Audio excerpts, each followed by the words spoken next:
चलो देखो, कह रहे हैं agreement oppose to public policy. कौन कौन से ऐसी एग्रीमेंट हैं जो कि अपोज होते हैं किसके? पब्लिक पॉलिसी के अगेंस्ट है, उसके बारे में बात कर रहे हैं। कह रहे हैं डॉक्ट्राइन ऑफ पब्लिक पॉलिसी क्या बोलता है? प्रिंसिपल है that has no person can lawfully act in such an way which has tendency injurious to the public, public के लिए नुकसानदेह साबित हो। ऐसा काम कोई नहीं कर सकता, ऐसा कॉन्ट्रैक्ट नहीं कर सकते जिसमें क्या हो कि पब्लिक को नुकसान पहुंचे। कह रहे हैं और which is against the public good, public welfare के अगेंस्ट हो, पब्लिक गुड के अगेंस्ट हो, वो हम काम नहीं करेंगे। कह रहे हैं which is against the general public, general public के अगेंस्ट है, is said to be an agreement opposed to the public policy and such an agreement is unlawful and क्या होगा हमारा?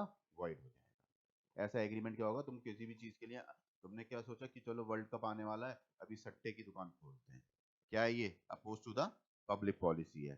कोई ऐसा काम जो कि तुमने कहा चलो वो खोलते हैं, क्या हुक्का बार, उसमें जो है हुक्का बार में क्या बिना लाइसेंस के हुक्का बार शुरू कर दिया और वहां पर क्या पिलवा रहे हो? इलेक्ट्रिक सिगरेट बनाए, इलेक्ट्रिक सिगरेट, तो वो एग्रीमेंट क्या हो गया?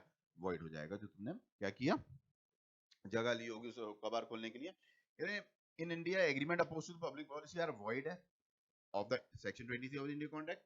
Section courts are authorized to decide the question of public policy and public interest. क्या चीज पब्लिक इंटरेस्ट में है और क्या चीज पब्लिक इंटरेस्ट के खिलाफ है, वो चीज कोर्ट डिसाइड करता है। तुमने सुना होगा पीआईएल दाखिल करी जाती है, पब्लिक इंटरेस्ट लिटिगेशन, सुनिए पीआईएल। अगर कोई चीज ऐसी होती है जो पब्लिक के अगेंस्ट जारी होती है, पब्लिक वेलफेयर पब्लिक इंटरेस्ट के अगेंस्ट है, तो उसके अगेंस्ट हम कोर्ट में पीआईएल दाखिल कर सकते हैं, है ना? कोई भी एक बंदा उसके क्या कर सकता है? लिटिगेशन फाइल कर सकता है। कह रहे हेड्स ऑफ पब्लिक पॉलिसी हैं, कॉमनली एक्सेप्टेड हेड्स हैं पब्लिक पॉलिसी के। ट्रेडिंग विद एनिमी, किससे ट्रेड कर रहे हो? एनिमी से ट्रेड कर रहे हो। कह रहे हैं trading with enemy is regarded as oppose to public policy, किसके अपोज है? पब्लिक पॉलिसी के अपोज है। Agreement with alien enemy, alien enemy से एग्रीमेंट कर रहे हो, अनलॉफुल होगा on the ground of public policy and it is void. क्या कहलाएगा ये? वॉइड हो जाएगा, क्योंकि एलियन एनिमी कौन होता है? जिससे वॉर डिक्लेयर्ड हो गई है। तो ऐसी सिचुएशन में क्या होगा? हाँ, स्पेंड हो जाएंगे। तो वो ट्रेडिंग विद एनिमी, एनिमी से ट्रेड कर रहे हो तो एग्रीमेंट क्या रहेगा? ये oppose to the public policy, और एग्रीमेंट जो है इन एनिमी से क्या होता है हमारा? वॉइड होता है। Trafficking of the public offices, trafficking का मतलब क्या है यहाँ पर कि तुम्हें कोई गवर्नमेंट जॉब मिली और तुम क्या कहते हो कि मैं तुझे भेज देता हूँ, ला इतने पैसे दे दे। दूसरे बंदे से कांटेक्ट कर रहे हो, तुम ऐसा नहीं कर सकते। तुम्हें कोई अवार्ड मिला, तुम उसको नहीं बेच सकते। ठीक है, तो यहाँ पे बोल रहे हैं the agreement which effect the normal working of the government, normal working के इफेक्ट करता है गवर्नमेंट की, वो क्या होगा हमारा? वॉइड होगा, as they are oppose to the public policy. कह रहे appointment decision in consideration of money are void. Agreement for procurement public recognition, जैसे पैसा देकर तुमने प्रॉम्प्टली चेक खरीद रहे हो, ये भी क्या होगा? एग्रीमेंट वॉइड होगा। और any other title of monetary other consideration are क्या माना जाएगा? ये वॉइड माना जाएगा। कह रहे if paid a certain sum of money to be a public servant inducing him to retire from the service, and this was done for the purpose of paying a way for A appointed in the place of B, it was held that the agreement was क्या माना जाएगा हमारा? void हो जाएगा। ये example पढ़ लो next.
ये पढ़ना था, बस यही पढ़ना था। अब देखो, interference with the administration of justice, तुम जस्टिस में इंटरफेयर करते हो, कोई गलत सबूत पेश करते हो या किसी गलत गवाह को पेश करते हो, तो वो क्या हो जाएगा, हमारा एग्रीमेंट जो तुम एग्रीमेंट कर रहे हो वॉइड हो जाएगा। किसी गलत गवाह को तुमने कहा कि भाई मैं तुझे 2000 रुपये दूंगा, चल कोर्ट में गवाही दे दे, वो क्या हो जाएगा, एग्रीमेंट वॉइड होगा। यहाँ पर बोल रहा है कि a money lender filed a recovery suit against B. A induced his friend C to give false evidence against B. कह रहा है false evidence दे दे तू। And A agreed to give 500 to C for this work, वो 500 पे उसको देगा। In this case the agreement is void है, interference कर रहे हो किसमें, course of the justice। तो ऐसा agreement जो होगा वो क्या होगा, opposed to the public policy है, and ये void है, interference of the justice। An agreement for using an improper influence for any kind of judge in unlawful, तुम कुछ मिठाई पहुंचा रहे हो किसी के पास अपने फेवर में जजमेंट करने के लिए, वो भी क्या होगा, हमारा वाइड होगा एग्रीमेंट, वो सब गलत है। And with the administration of the justice, interfere कर रहे हो किससे, जस्टिस से। Marriage brokerage contract, marriage brokerage contract बताया था तुमने, किसी बंदे को पैसा दिया, किसी लेडी से कह रहे हो तुम ये इतना पैसा दूंगा अगर तुम अपने पति को तलाक दे देगी, तो वो भी कैसा हो गया, हमारा वॉइड हो गया।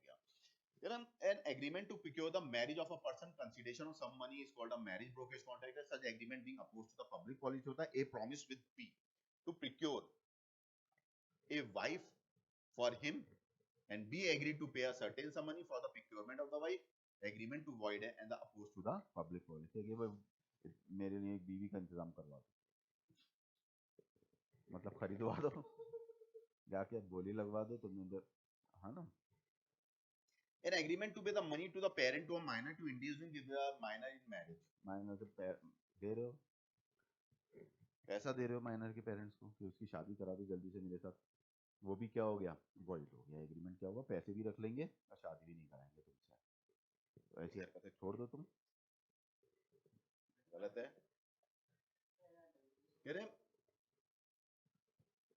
a father of a girl promised to give a certain sum of money to be a father of a minor boy। कह रहे हैं यहाँ पर and be agreed to marry his minor son with his daughter।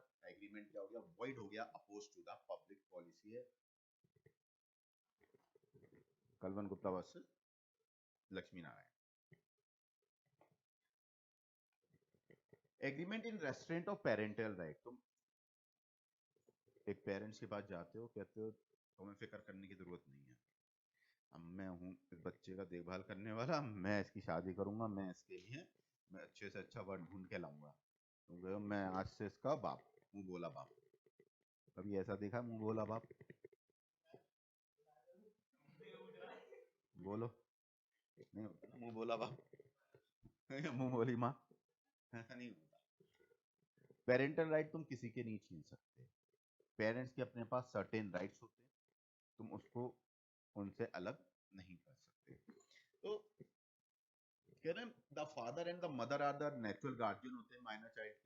कह रहे हैं this right of guardianship can not be bartered away by agreement, से तुम उसको अलग नहीं कर सकते, which is inconsistent with the duties arising of the such guardianship is void and being to the public policy, opposed to the public policy होगा। कह रहे हैं a sum of 500 agreed to place his daughter at a disposal of being to be married as he like, void होगा।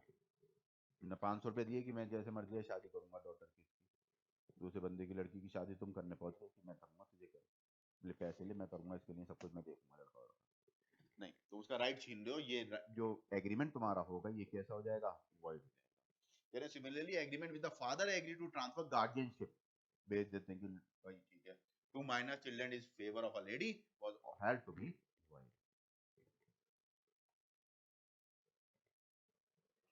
Personal liberty, personal liberty, तुमने वो picture देखी थी अक्षय कुमार की, एक अक्षय कुमार था उसमें अर्चना पूरन सिंह थी,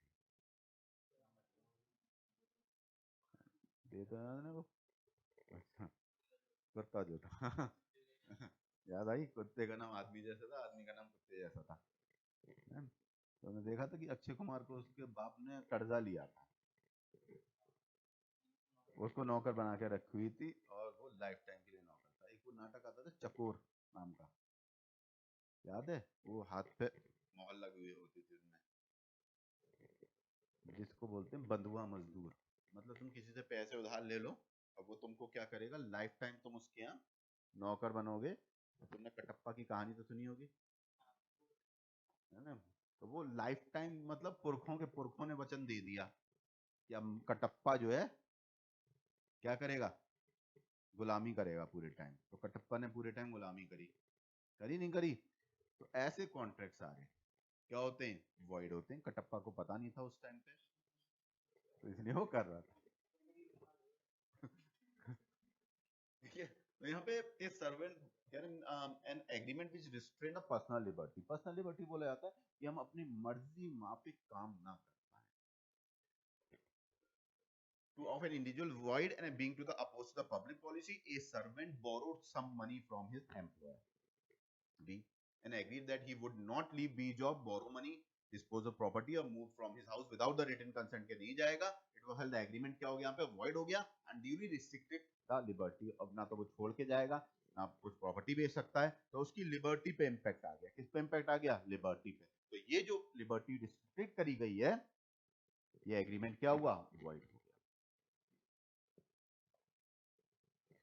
agreement to commit a crime, commit a crime is void being opposed to the public policy। क्या होता है ये, opposed to the public policy है। thus an agreement to indemnify a person against consequence criminal act is void as opposed to the public। तुम किसी को क्या कर रहे हो, इंडेमनीफाई कर रहे हो, पेमेंट कर रहे हो कि वो तो किसी को मार देगा तो हम तेरे को इतने पैसे देंगे। सुपारी किलर जो होते हैं, तुम पैसे देके किसी को मरवाना चाहते हो, और उसने मार भी दिया, तुम पैसे भी नहीं दे रहे, वो तुम्हें भी मार देगा फिर, है ना? तो यहाँ पर वही बोल रहे हैं कि a promise to identify B if consideration of his killing C. C को मानने की बात चल रही है। दिस एग्रीमेंट वॉइड है क्योंकि oppose to the public policy. जितने भी एग्रीमेंट ऐसे होते हैं जो कि पब्लिक इंटरेस्ट के अगेंस्ट होते हैं, अब किसी को मानना पब्लिक इंटरेस्ट में थोड़ा है कि मार दे रहे हो तुम, it is oppose to the public policy है। तो ये सारे एग्रीमेंट कैसे हो जाएंगे हमारे, वॉइड हो जाएंगे।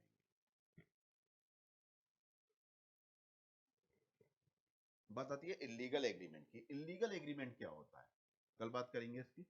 अभी